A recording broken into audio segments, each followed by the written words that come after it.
than the laptop, because when I plug the laptop, I need to readjust the screen, and it's a mess because I have multiple screen, and so this one you immediately plug it, everything appears here. So hopefully it will work. So they just have to call the next line. Yeah. Do you want to put the first one of the No, I'll give you. slides? I'll give you the stuff. You just.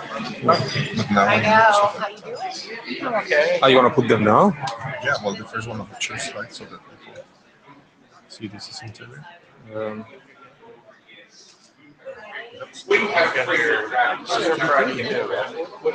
Oh no. Yeah, but it's so weird. Yeah, I mean, it takes longer than we're even here. So I know. and then you go back and get the start. I know. So crazy. So I see your Facebook photography posting. Yeah. I need 2 more minutes. Yeah. How's Jeff doing? He's good. Put everything. Just doing getting ready for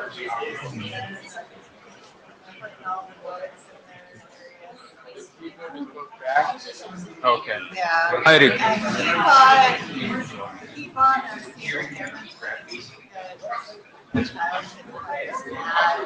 Like you haven't getting too excited about my lovely IETF stuff. What is it? Emergency stuff? Yeah, Is it training? it opens a Oh, tab that's there. what that is. That's the work. It's spent too much time, I guess. No, but seriously, what is it? That's for the meeting. When they are requesting the queue, you give them. I think that's how you you let them go in the queue or stop them. Yeah.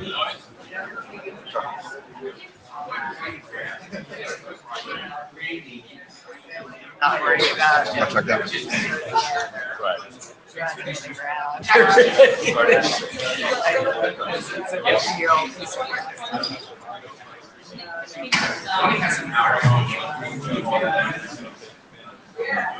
You may want to start with your slide, and then I take over. Okay, we are going to start in 2 seconds. Yeah, I'm sorry. I missed that. I was like flying back that day. Yeah, it was fun.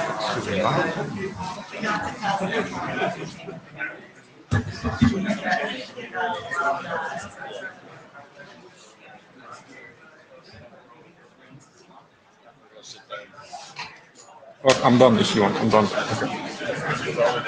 Here we go. Last one. All in all, you have 1, 2, 3, 4, 5, 6, 7, 8, 9. See how you do it. You need Yeah. not the same. No. I have to use it because I'm carrying too much weight in my shoulders. My arms are complaining, so got to use it all in the briefcase. Hope that I have something that can handle together.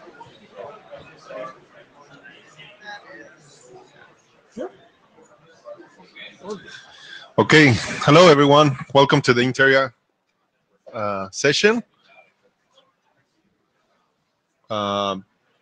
Note well, please be aware that this is an official IETF, so we're bound by the IETF note well. If you're not familiar, please take a look and read it.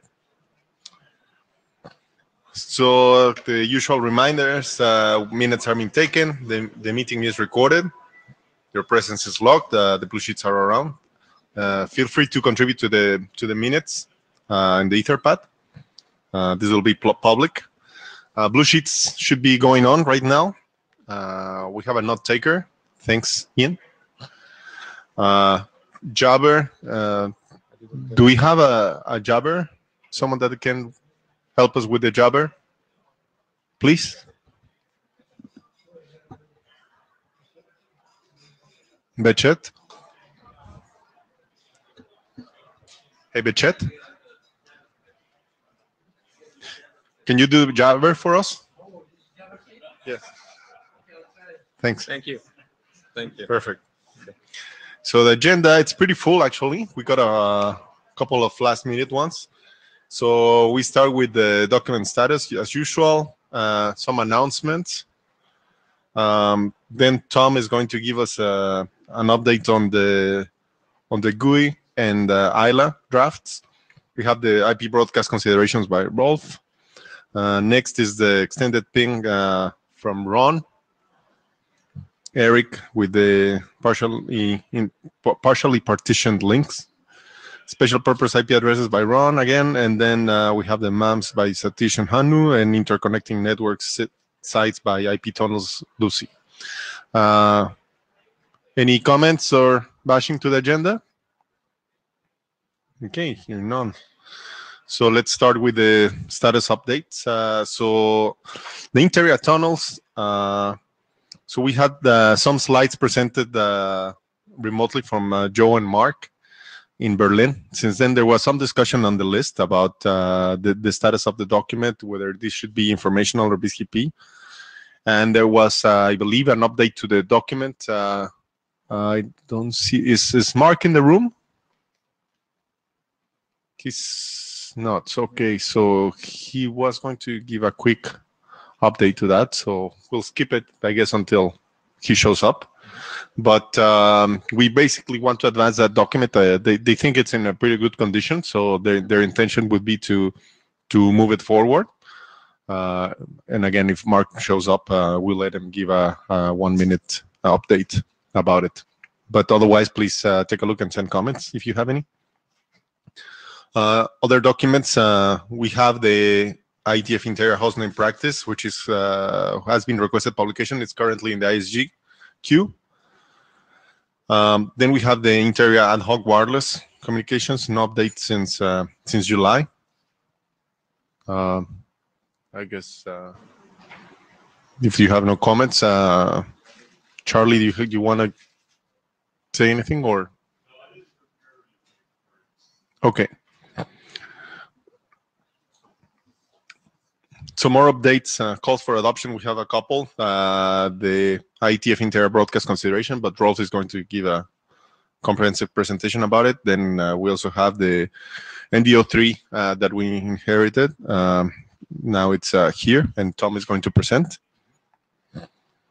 And we have one announcement from IEEE, which I'm going to give you next. Okay.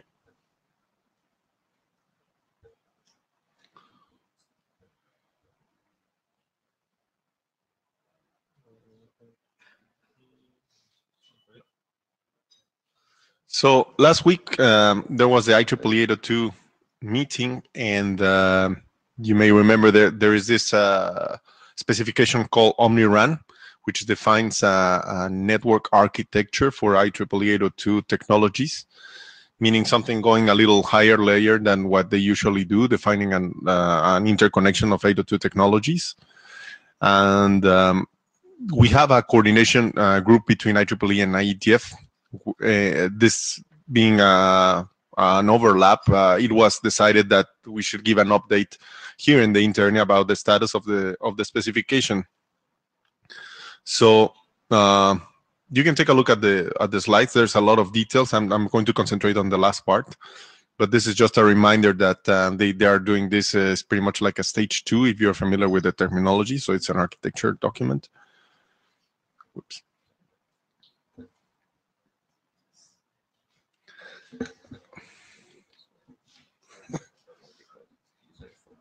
Thanks. Can you just hold it? No, you can put it in there. So again, network reference model and functional description. Important part is the scope. So the document specifies an access network interconnecting terminals to the access router. So that is the important part. You have in the slides a detailed description of the table of contents and the information that it's right now in the spec. And the scope is basically the blue part in the lower picture. So connecting the terminal to the access router, all the connectivity between the terminal and the access router, the first hop, layer 2 and below. That's what the specification is about. again, some basics. There's a reference model, some interfaces that have been defined, some functionalities, discovery, subscription, and so on. There's more details in the latest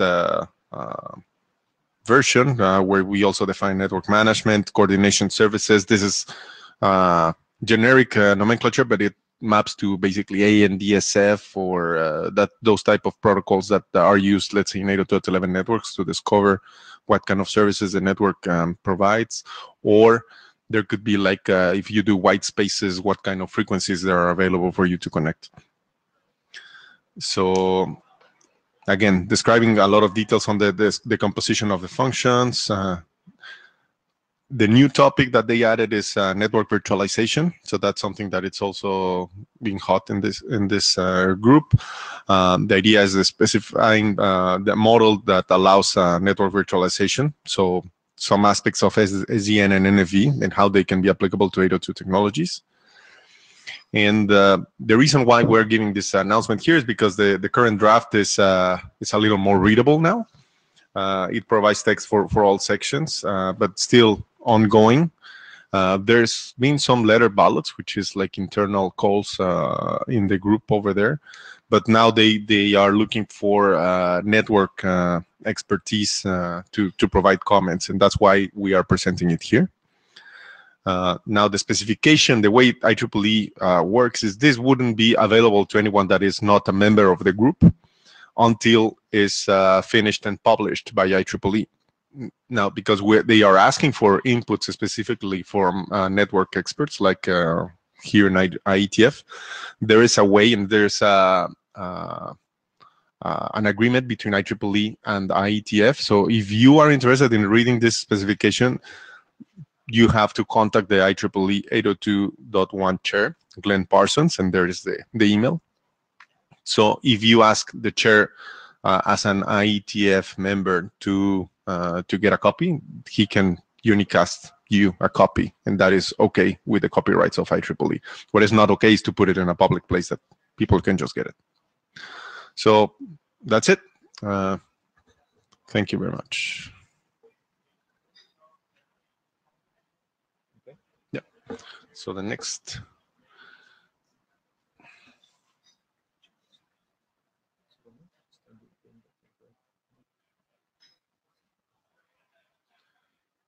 So Tom.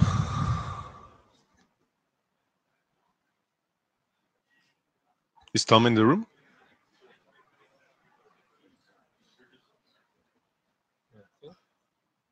Okay. So if he's not, maybe we can just go to Rolf and then let Tom speak when he comes. Thanks.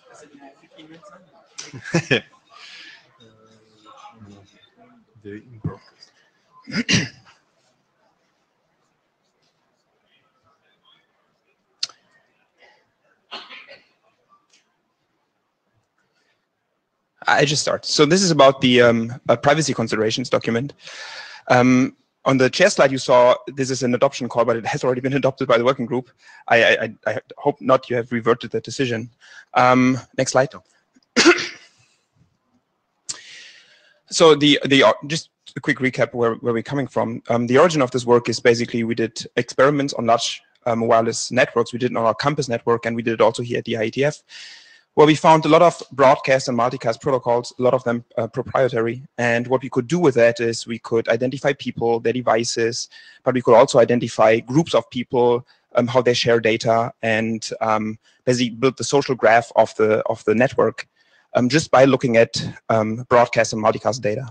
That's really not good because there's PII in there and a lot of other information, and that's just it's not just harmful to the privacy of people, but it's also bad for a couple of things that happen in this organization, but also in other SDOs, for example, MAC address randomization. So if you randomize a MAC address, but you have static identifiers in broadcast protocols, there's no use in changing a MAC address because you will be identifiable constantly. Next slide. There's a paper if you want to see all the details.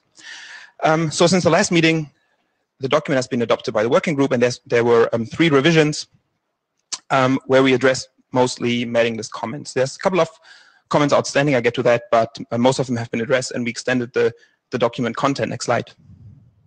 So this is what we did. We added examples per request. We never mentioned any company names or anything that use certain protocols in a weird way. So these are anonymized examples. We added a summary at the end of the document that summarizes all the considerations in one spot. It's just a bullet list. It's very brief, it's to the point, and it's in a condensed form. We thought that is useful for the reader. We moved secondary considerations to the back of the document. For example, that when you broadcast a lot, it also means that frequently that devices cannot go to sleep and your own device cannot go to sleep, and that potentially drains batteries, but that has nothing to do with privacy, so we moved it into a separate section. We also specified the attacker more, so we said it's a large receiver group by design, so there's a large number of potential attackers, and somebody said, well, could you please add that it's also unknown attackers, so there's no way for you to also know who's actually attacking or snooping on the traffic because they're simply part of the LAN, and we did that. We added a bunch of reference as well. Next slide. So the next step with this document is there's two comments that we are aware of that we still need to factor in. There's one discussion somebody wanted about the general usefulness of broadcast and multicast that we will add. There's another reference we should include and the concepts in there. That's something we will add. But basically, from our perspective, we're done. If there's more comments from the group, we're happy to receive those comments and factor them in. But other than that, we're about to finish up this document. So expect one or two more releases, and then we're, from our perspective, are done unless you guys have more comments. If you have any comments now, you can give them to me directly. Otherwise, I'm done. Tim Chan, so does your document now cite the work Christian and Daniel are doing in DNSSD with regards to privacy for not 100% sure. I guess not. So it might be a useful thing. It looks very interesting work. So that's actually being discussed in DNSSD tomorrow. So there's two drafts. One describes the privacy issue and the general framework for addressing it. The other describes a pairing protocol that allows two devices to initiate a pairing. And then when they communicate, they're using obfuscated names, and they use they use TLS for MDNS to get the information. So it looks quite encouraging. So I'd encourage A, you to maybe reference that, and B, people to come to DNSSD tomorrow and discuss that if they're interested. All right, thank you. Okay, excellent, thank you. To Tom, not in the room yet. Okay. So Ron, with the ePing.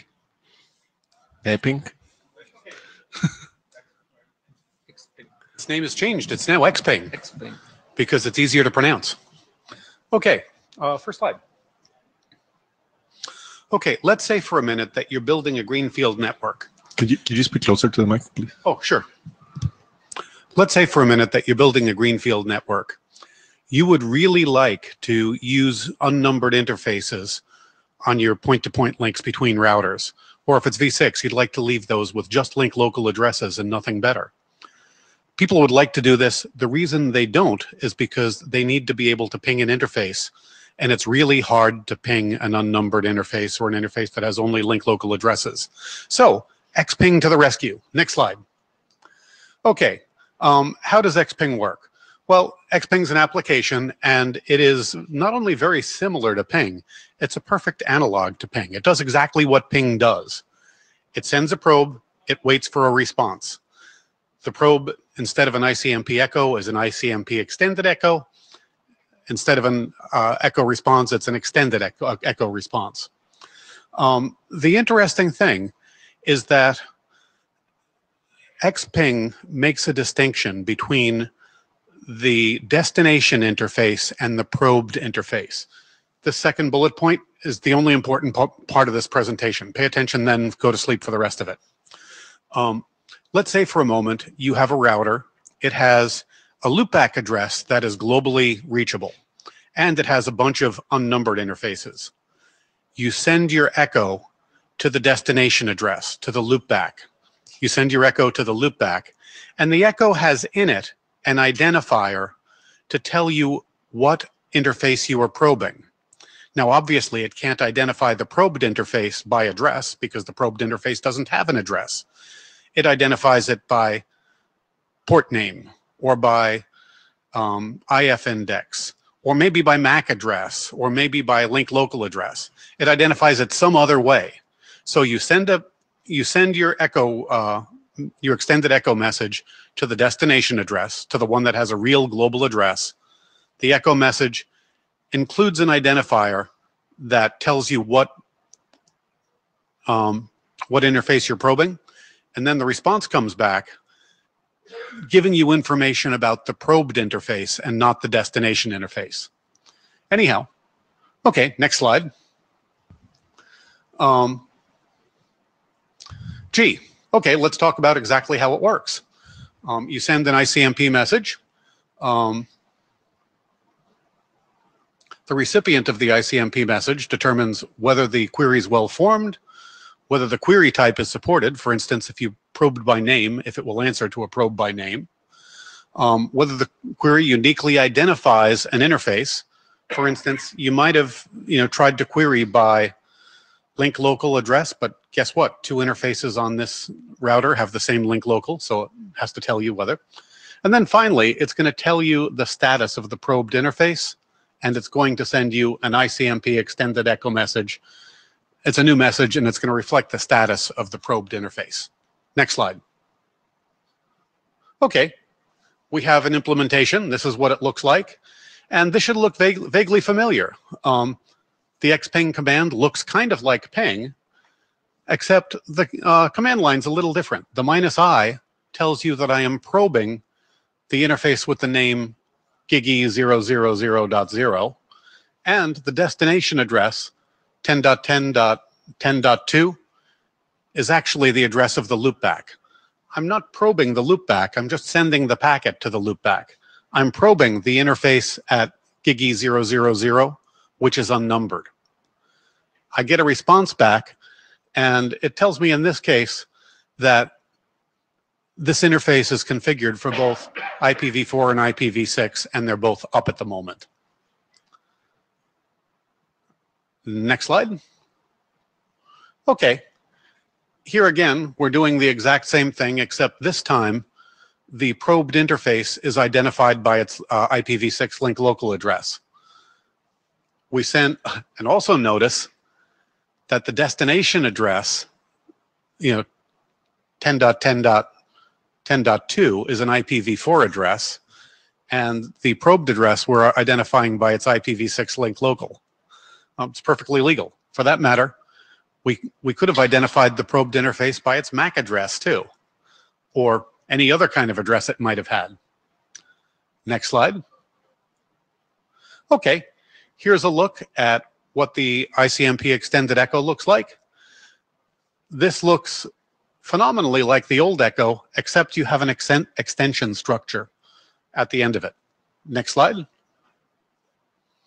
The extension structure has this interface identifier object. It identifies the probed interface, either by name, IF index, or address. And we have a question. Yes, so I have to admit I haven't read the document, but so a regular ping is nice because it gives you reachability information as well, right? Because you reach the address that you actually pinged. This is different, right? So think about this for a second. With traditional ping, do you have, if you ping an interface and get a response saying it's up, do you have any guarantee that the echo or the echo reply actually traversed the probed interface? There's no guarantee. But right, there's no guarantee. There's no guarantee. But and the same here, no guarantee. Well, that says, well, exactly, but this is different because there you actually know it hasn't traversed the pinged interface. No, because it might have. You address a different. It might have. It might, but same probability. Nothing but changed. This is, I mean, the information you get is the same you get from the command line, right? You type in the command line, okay, it's up, it's active, you have IPv4 and IPv6. Just that you send a message and not log into the box. But the ping is different, right? The only thing that's different here is traditional ping tells you only whether the protocol that you use to ping is up. This one tells you whether the protocol you use to ping is up, and it tells you about any other protocols that are up on that interface. Okay, well, Yeah, but so it's a little, it's gives you a different. little more. And It's yeah, different. And I have a second question, if that's okay. Is that okay? fire away. I have a second question. So this also allows you something else that you can do with ping, because you can basically try to, it's a little bit of guesswork, but you can try to figure out all the interfaces that are up on that, from the outside, that are up on that box. You can basically introspect the status of that box. It is slightly easier. From a third party. And for that reason, you have an option to say, you know what, on this box, I'm not going to honor pings by interface name. I will only honor pings by MAC address, or I'll only honor pings by IPv6 link local address, or maybe I'll only honor them by IF index. Right, but there's a security implication. Yes, there is a security implication. It's in the security considerations section. My question was on that also. Okay. Okay, next slide. Okay, the interface identifier object, when you're probing by address, you can probe by any kind of address. That's why we have this AFI and reserved, and the address is a variable length thing. So if this has an IPv106 address, when IPv106 is defined, you can probe by it. Next slide. Okay, the echo response looks suspiciously like the old echo response, except it has an S-bit and some protocol flags. The protocol flags map to the protocols that might be running on the box. And the S-bit, oh, now I can't even remember what it tells you. Oh, it tells you that at least one protocol is up on the box. Next slide. Okay. Okay, talk a little bit about error messages. No error, xping not enabled, malform query. Query type not enabled. The question about security came from here. If you are configured so you cannot accept a probe, say by interface name, and you probe by interface name, you'll get that error 3. This type of query isn't supported. Also, there's a possibility there's no such interface, and there's a possibility that multiple interfaces. Wouldn't it be better to not send an error at all? Because now you're telling the guy that's probing, don't try this, try something else, because this is not working. Wouldn't he infer that sooner or later? Well, you don't know, because there could be another reason why you don't get a reply. Let's discuss this more off. I mean, you also don't get for ping, you don't get an error saying ping not enabled or something, right? I might be convinced of that. Let's discuss it more off list, because I'm not sure we have the time in this presentation to. Carlos Bernardo, one additional question on the security part. You are able to filter on what you provide a response or not. But for example, for anything that if you provide a reply, you provide, for example, this IPv4, IPv6 app. So you are providing information. If you are pinging with IPv4, you will provide information whether that interface is running IPv6 or not. As the draft is written now, it doesn't matter what protocol you probe with. You will hear about all protocols running on the interface. I could be convinced that maybe you should only answer regarding the protocol you were probed with. Yeah. Let's have that conversation. Couple questions. So this, if I understand this, I'm Bob Hinden. This works in one node? It works in one node. Well, so, like regular ping, you send it to a node, the node answers. Well, no, but you're sending it to one address in a node, like a loopback. Yes. And then you're getting information about something else, an interface. Yes, that interface must be co-resident with the probed and destination addresses must be on the same node. I mean, this might be also more interesting if you could use one node to probe another node that doesn't have global scope. I thought about that, and then I thought that would be a bigger job. That might be scope creep for me. All I'm trying to do is make a ping for the unnumbered interface. Yes, what you're suggesting is a good idea, but probably a different project. Well, this could easily, the same interface and the same, CLI command. It's not clear anything would have to change. It would just do something slightly different if it wasn't a node on the box. It would just send a packet to that address, and you would have to know that it could reach it So you might think about it. Let's think about this, and we'll discuss it offline a little bit, because that is an interesting idea. And I think you should pass this by 6 men, because you are changing ICMP v6 or extending it or something. Oh yeah, absolutely. Okay. And finally, a reminder about what the S bit is. I couldn't remember that. The S field is set if the code is equal to no error and the probed interface is up. Protocol flags indicate which protocols are running on the interface. Next slide. Next slide. Jen. Jen Linkova. I'm still trying to get my head around the use case, because it's definitely not my use case, for example, because I'm either interested that I can just have a connectivity, or if interface is up, I most likely will be pinging from neighboring node because I'm looking at the link status, so I can get that information another way, right? So, but I assume someone might have a use case. Okay. I still think about specifying IPv6 address. I would say if you specify link local, you must include zone ID. Something to make it unique? Okay, link local makes sense only if you specify zone ID, right? And the reason why is there might be two interfaces with the same link local? Yes, okay. Yes, exactly. So I think if you specify an v6 address, you should allow including the zone ID to that address, because link local without zone ID is meaningless. It's okay, like that's a just good point. string. I'll catch that in the next rev. And I think I looked at how you form replies. I think commenting to Bob, yeah, there are some requirements on how Node generates ICMP-v6, for example, echo replies, right? Like you should not just copy source to destination because it might be unspecified or multicast or something else. So I think you should comply with You've got a good point. RFC. There is a rule that says that the source address of the reply has to be the address of the interface through which the reply left the box. And there are, so basically there are other references you might include. Yeah. Yep. Yeah. Okay, good point. I will catch that in the next rev. And I was, and yeah, I think, yeah, basically, I think that's it. Okay, so let's run through the... Yeah, and I don't like when you're saying that it's exactly like ICMP, because in normal echo reply, you include the request completely, and I think you don't do this in this case, right? No, I don't. So it's not exactly like echo reply. You cannot change the size. You cannot play with size, right? Well, okay. Yes, it really is. Okay.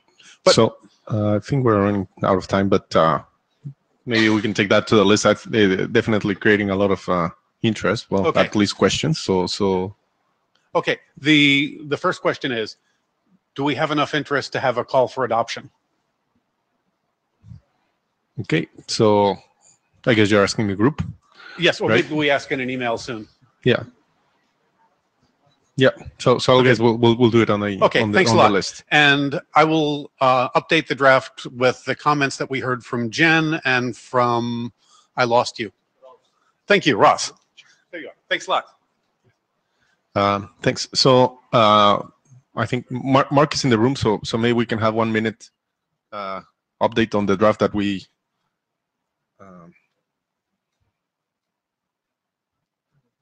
Yeah. Does this work? Hi, sorry I was out of the room earlier. Yeah, the tunnels document, there was some feedback, some sentiment towards moving forward. Joe and I have agreed to meet up after this meeting. We can't meet at the meetings because he's not able to attend the meetings. So that would probably be in November or December. And provide another update. And maybe it'll be finally time for working group last call after that. What do you think? Okay. Thanks. So yeah, I remember there was discussion on the list. So is there any other comment? Yes, Lucy. Yeah, Lucy Yang from Huawei. Actually, I did talk to the Joe about his draft. I think the one section regarding the implementation summary or something, that's quite empty. I was thinking, what do you want to do about this session? So I don't know why you think that ready for working group last call. I think many things still not fill in yet. I'm trying to remember that section. this is the implementations. Yeah, we didn't. Maybe we'll end up removing it. I don't know. I need to meet up with Joe on that. If there are outstanding issues, let's get them recorded now. There is some on the list. That's another one. The implementation summary, and looks like Eric's got another one. Well, it's the same one. So that's section 5.5, right? Where there's a bunch of headings and there's no material in. Yeah, maybe that's. Yeah, we'll probably end up removing it. Okay. Another comment is even for the major section, the tunnel property description. Mainly, I think this more complete part is this the MTU and the fragmentation. Other part you mentioned like congestion, something that's still empty section. It's the ones that are empty will likely be removed at this point, is what my feeling. But I need to talk to Joe about it. So yeah, for that reason, I don't think this is ready for the working group last call. Well, wait till we get to the next rev, right? But if it's not ready, then it won't be. Then it's not. I would like. There was some sentiment expressed of time to move this forward. It's been a long time, so I think that it's probably good for us to collect the feedback that we have, eliminate the sections that aren't finished, and try to move it forward. But,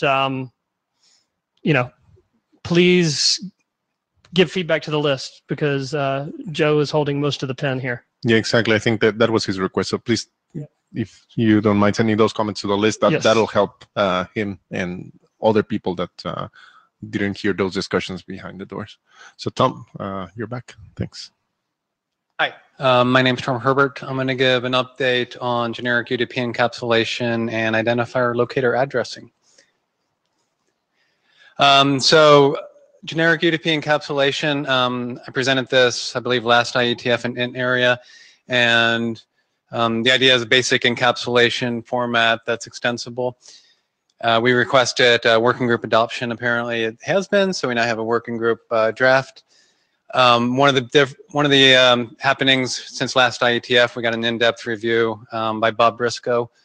So I did respond to most of those comments. The second draft that's related to GU is GU extensions draft. This is a set of fundamental extensions for generic UDP encapsulation. The primary difference from last IETF is that we added a bit to security to create a larger number of possible security fields. And that required rearranging the header just a little bit. And one of the security fields is defined to be more like an HMAC field. So we have a 132-bit field that can do authentication in a similar way to segment routing security. Next slide. So the GU extensions, currently we have 6 defined. The first 5 here, the security field, header, checksum, remote checksum, offload, fragmentation, payload, transform. Those are in the primary GU extensions draft that I mentioned. Virtual networking identifier is in a separate draft, which we're looking at in NVO3. And then there's some number of other possible extensions that we may look at in the future. Next slide. So one clarification I wanted to make primarily based on some of Bob's input was to point out that in GU, the model of extensibility is not TLVs. It is flag fields, much like GRE. And the rationale that we have for that is TLVs at layer 3 protocols and below have historically not had a lot of success, as we know from IPv4 options and IPv6 extension headers. In terms of processing, we know there have a lot of complexity associated with them, wire overhead, hardware processing. One other aspect of this that was kind of input was a number of expected options that we're going to have. And we're kind of basing this number on how TCP options and IP options unfolded. Since there's no concept here really of connections, most of the options are related just to the encapsulation. So we don't anticipate having a whole bunch of options. That being said, GU does allow for kind of vendor-specific options. This is something that came up in NVO3 just now. But in terms of the options that we would intend on standardizing, we don't expect a lot of them. So they should fit into the framework of the flag fields for the, at least into the foreseeable future. Next slide. So next steps on GU. we're going to ask that the GU extensions become a working group item in INTAREA, and also more feedback from this working group would be appreciated. Next slide. So turning to ILA, we updated the draft. The ILA, main ILA draft is really about the data plane. The control plane and mobility will be in other drafts. And ILA also, I presented last time in INTAREA. Refresher, this is identifier locator addressing. It's a way to, within a IPv6 addressing code, identifier locator, kind of like an encapsulation. We're also in the process of deploying this in Facebook as our data center network, data center virtualization solution. Next slide. One thing I wanted to mention is the mapping function. This we clarified a little bit in the latest draft, so we separate ILA host from ILA routers. The hosts perform kind of what we think more of host functionality, so they can maintain a mapping table. The routers maintain more of the complete set. This will have impact on the control plane. It doesn't affect the data plane too much, although we did add checksum offload or checksum adjust and things like that to compensate for faster translations on the host. Next slide. So the control plane work is being done in parallel. It's not really clear yet if this is routing area work or in area. We're also looking at some alternative solutions that may provide input. The ideas Lisp may help us with the control plane. So that's, we expect that we'll be defining this as we move forward. Next slide. There are a few caveats to ILA that we did kind of elaborate on in the latest draft. ICMP can have some difficulty. So the problem is when we send a packet, if it's translated in the network, that actually changes the destination address. If an ICMP error is subsequently generated for that packet and it goes back to the source without anyone looking within the ICMP error, it's possible that the source sees an ICMP error for a destination that it didn't actually send to. So there are two mitigations to this. One is if the host itself supports ILA, it can potentially do the reverse translation and recover the original destination in the ILA or in the ICMP error. And the second one is more to do what is done in NAT and RC 5508, which is to actually in the path somewhere, if we hit an ILA router, it can do the reverse translation and again deliver the original ICMP or packet with the original destination to the source. Multicast is also another kind of difficult one. So in ILA, we're modifying the destination address with the locator. Obviously in multicast, we really can't do that. It would have to be the source address, but this creates some convolutions. Modifying the source address affects non-multicast receivers now have bad source address to send replies. So I mentioned this this morning in Lisp, and some Lisp guys think this might be solvable. So we'll look at it a little more. But our current conclusion is ILA and multicast probably aren't compatible. Next slide. So one question that does come up is the relationship between. Hi. Oh, there's a question. Just real quick on the ILA and multicast, maybe the IPv6 beer stuff would work. Did you see that?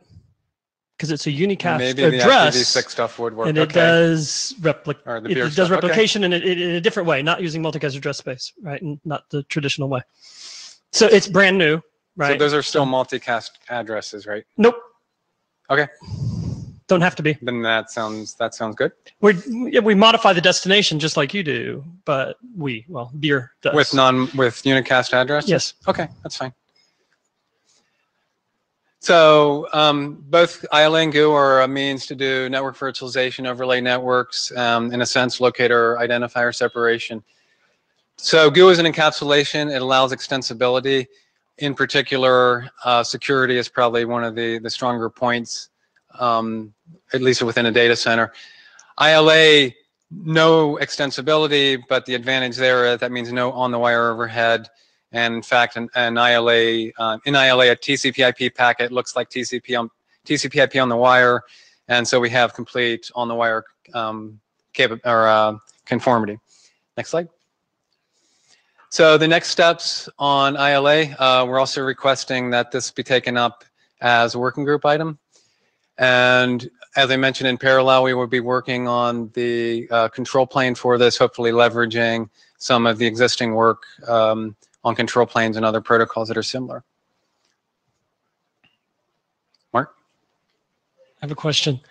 You mentioned data center virtualization. Do you see active migration of containers as something Facebook wants to do? Yes. Cool. And why? One of the fundamental problems we have in a data center is that we have a job scheduler scheduling thousands of tasks. And in order to do that, it has to figure out the best optimal placement to do bid and packing. If we're wrong, right now we have to kind of kill tasks and lose progress. If we could do live migration or something even close to that, we might be able to retain a lot of that progress and kind of seamlessly continue on. So there are other reasons why we want this in the data center, even earlier than that. Live migration implies a lot of other stuff has to happen. Most of that's actually implemented, it turns out, but gluing all that together into an actual full-scale data center solutions, a little bit of a challenge. We've been looking at this problem for many years. Right now, these job schedulers, what they're doing is pretty crazy. They have to optimize all of these jobs, and like I said, if they're wrong and something higher priority comes along, right now we do a lot of task killing and losing progress. So there is some value in that. But the earlier advantage of ILA is that giving an address per task actually simplifies a lot of the management, the service lookup, and things like that. So that's why we're implementing it now, really is to get that first step, which is address per task. It does some interesting things. Every task now has an address, which means it has a full port space that it can use. So we never have to worry about port conflicts between two tasks anymore in the same machine. Great stuff. Thanks. Thanks. Sorry, I have a non-technical question. So in NVO3, they made a decision that the alternative NVO3 things will be halted until their new a single solution will be published. Does this apply to GU now that you move to INTAREA? So the difference between GU and the NVO3 protocols is that GU is really a generic protocol, which is the primary reason why we asked to put it into INTAREA. Right. The network virtualization component of GU is really just a 32-bit identifier that makes it a network virtualization protocol. But for GU proper, we're actually finding a lot of use cases just as basically extensible replacement for GRE, honestly, is kind of what it's like. GRE, we hit the wall in terms of being able to add fields to it. So GU kind of takes up where that left off. Right. The question was more, will the document be halted until the NVO3 work is finished? NVO3 is proceeding to define a single protocol. So right now, they're trying to take the best of all the NVO3 protocols and create a new one. Right. So I don't think they're pursuing any of the three protocols that were working group items as the protocol of NVO3. They're trying to come up with a separate protocol. And just a quick so follow-up. the answer is no, like to that, right? But I do have a different question about ILA, right? Like, so I went through the draft, and there's really no scoping for the draft. So where is it applicable and stuff like that, right? So the way it's written today, it cannot work on the internet, right? Like, it works very well in the data center, but like it needs like more work to work on the internet, like the control plane part, right? Like that you allude to, right? So there's like two ways. Either you scope it tightly to a data center and it goes forward, or like you want to work on the control plane. But I think you need to make up your mind like which direction you want to go. Does that make sense? I'm not sure I would agree that it can't work on the internet. I think we would need to define what that means. One of the use cases we're looking at is the 5G and the mobility as a solution, ILA as a solution for mobility. The question is, where do you need to do translation? So the translation is basically, you can think of them as tunnels. So if I need to tunnel over part of the internet, as long as I have an ingress point and egress point under your control, under my control. And what we think will happen in, say, a mobile carrier is that when packets enter into the network from the internet, we can do translation there, and within the carrier's network actually get it to the right base station where the UE is located. So that's not a data center sort of implementation. That's actually for carriers. Then that will get us into the possibility, if two different carriers are talking with each other, can they exchange enough information so that I can do the translation in one carrier that takes the packet all the way into another? Because remember, once the packet is translated to any node on the path, it's just a packet. They are just routing this based on the upper 64 bits, so that they won't know. So we don't need explicit ILA support anywhere except the endpoints that are actually dealing with it. Right, like, so as long as the endpoints are under your control, everything works, right? As long as the endpoints support the protocol. So from that perspective, it's the same as tunneling. Okay, perfect. Thank you. Okay, just final question, wrapping up then. Sorry, we've had that discussion, and we have to move on quickly to the next topic.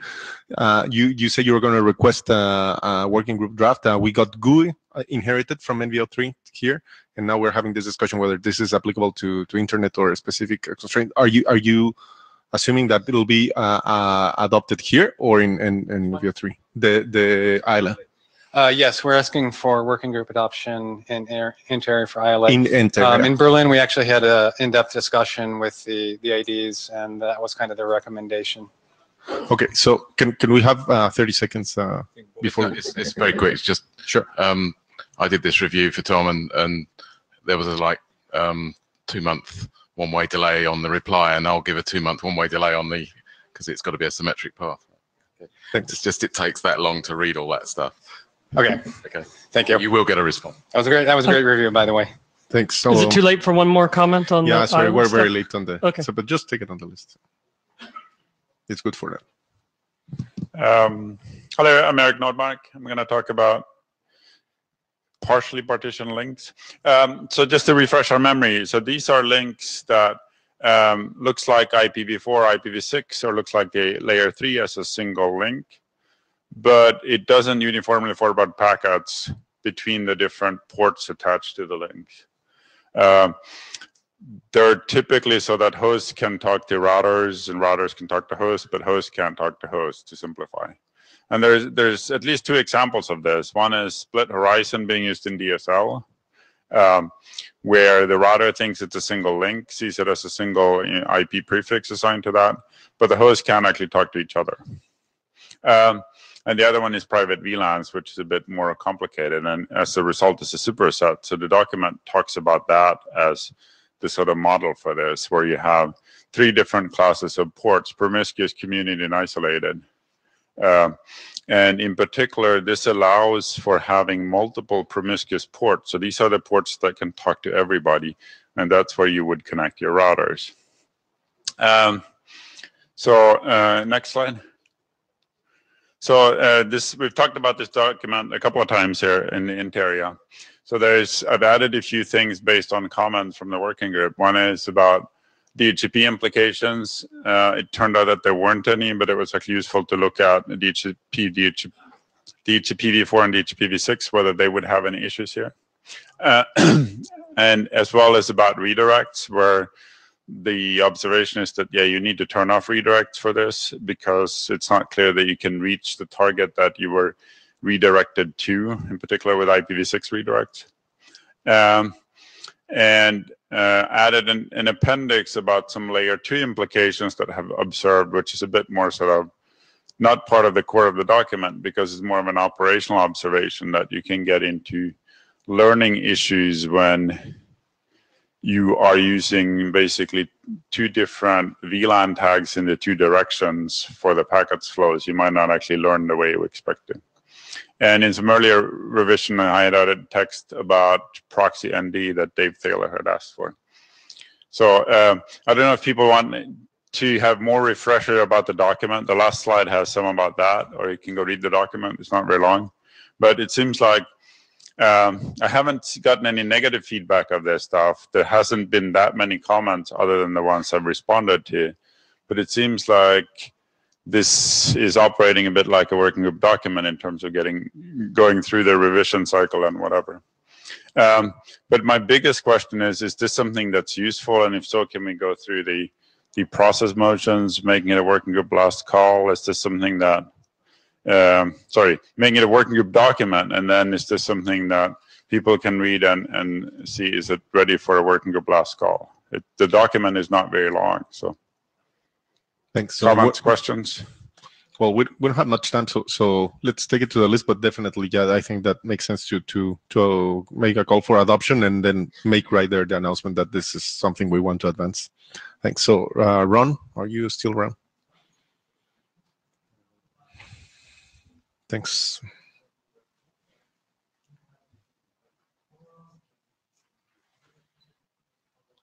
Okay, special registries.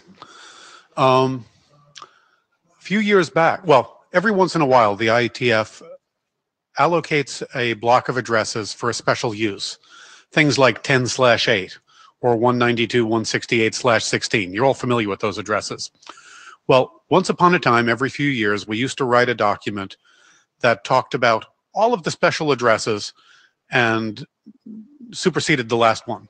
About 5 years ago, Brian Haberman and Michelle Cotton and Leo Vagoda and I wrote a document that cataloged them all, said this was going to be the last document.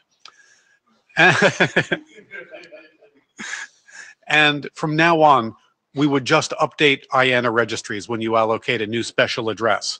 And this old document, 6890, said, when you do this, these are the pieces of information that you must put in the registry so people will know what the address is. That way we don't need to write the document again. We don't need to update this document every few years. Well, anyway, we wrote this RFC 6890. It was a very boring document and nobody read it. And it had a bug in it and nobody noticed it for 5 years. Basically, here is the bug.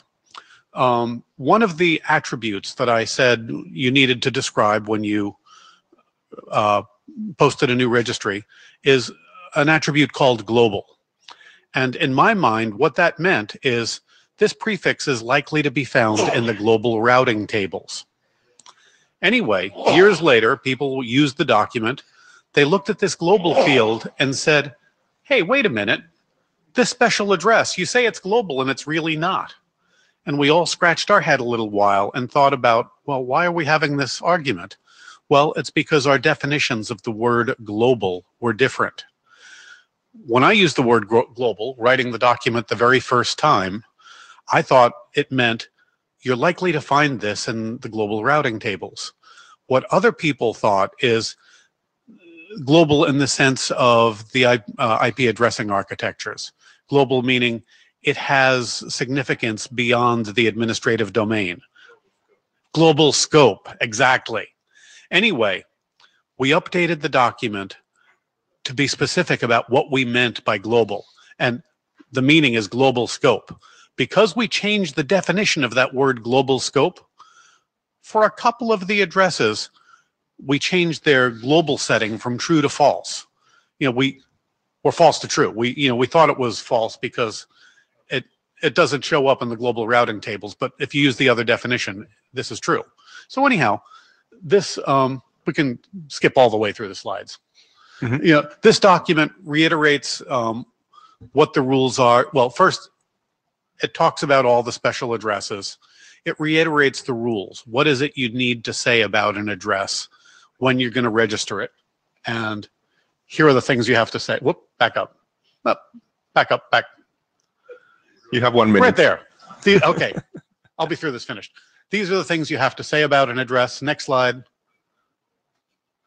Next one. Here's an example of what an entry looks like. In any event, this update is very similar to the other one, except for the use of this word global. It's still very boring, so I assume no one will read it. Just progress it. Just 10 seconds. The comment, it's really hard to read it because I could not find it anywhere.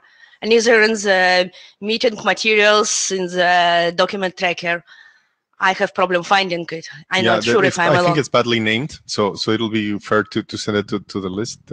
It's not an INTAREA. Actually, I have a quick question. Is it still AD sponsored or is it? Yeah, we'll figure it out, but I just want to answer Jen. This is Suresh Krishnan. So I think there's a typo in the slides. So it's 6890 bis, not 4890 bis. So if you look for 6890 bis, you're going to find the document. So anyway. So I don't mind doing either one. The last one was like AD sponsored by Ralph. So like I can pick it up. Like, it's up to the group to decide. So if like you want to bring it to me, just bring it to me. I'm happy either way. I'm just going to run it through the group anyway. So okay. Okay. So quick. Just to Bob Hinded, just to confirm, this is the same document that was talked about at 6-Man in Berlin, right? Not sure. I wasn't in Berlin. Well, No. neither was I. That's why I'm not. But I think it's. In that case, it was definitely discussed. Well, but it was, this issue came up on the V6 list. Yes, that's where the issue So- first and came up. So I think it was talked about in Berlin and 6-Man. Okay. So we're out of time. If we can just give a quick one about this, people. Yes, please. Yeah. Okay. Hello, I'm Hannu Flink. I'm presenting here draft, if we still stay on the front page, multiple access management services. The authors is Satis Kanukov and his colleagues from other companies. Next, the motivation of this draft is the following.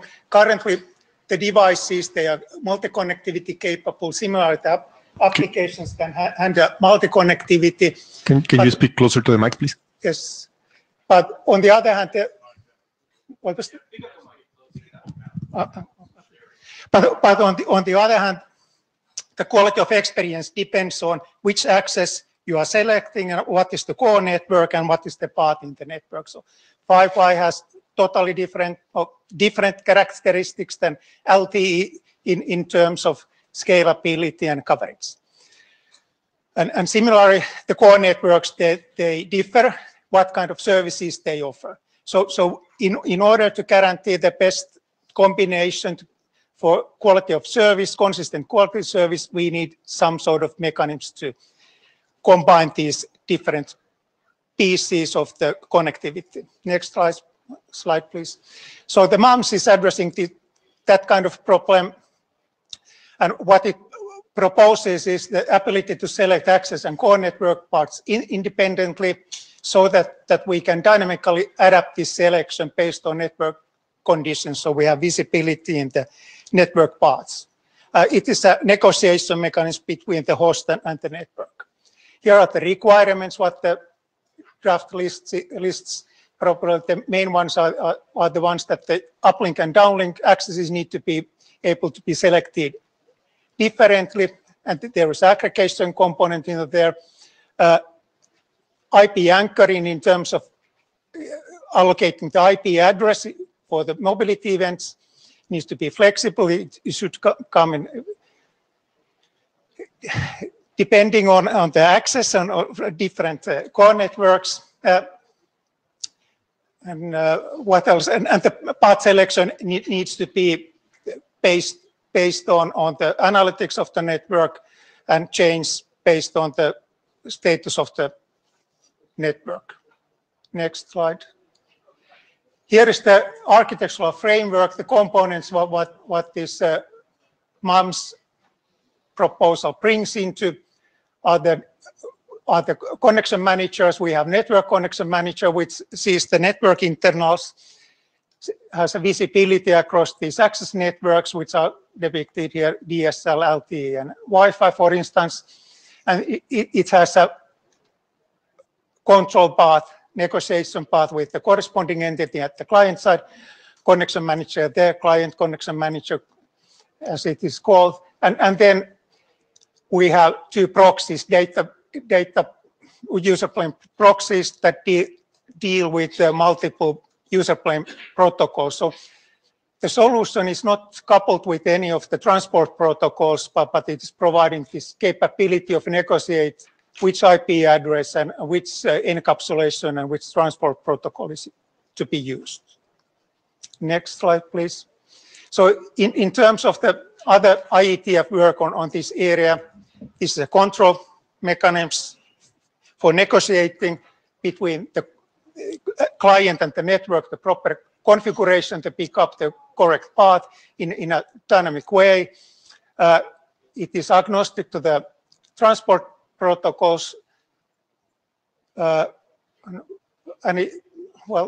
think that's pretty much the key points of there.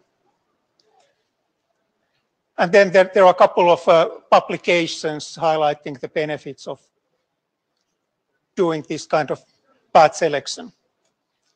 Yeah.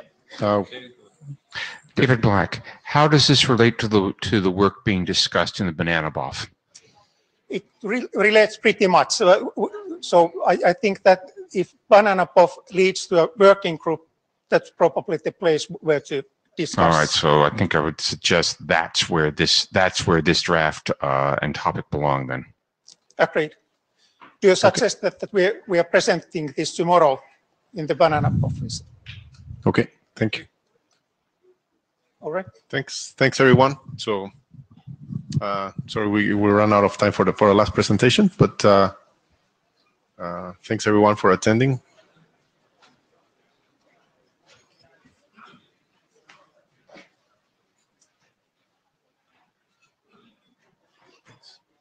Are the blue sheets somewhere around?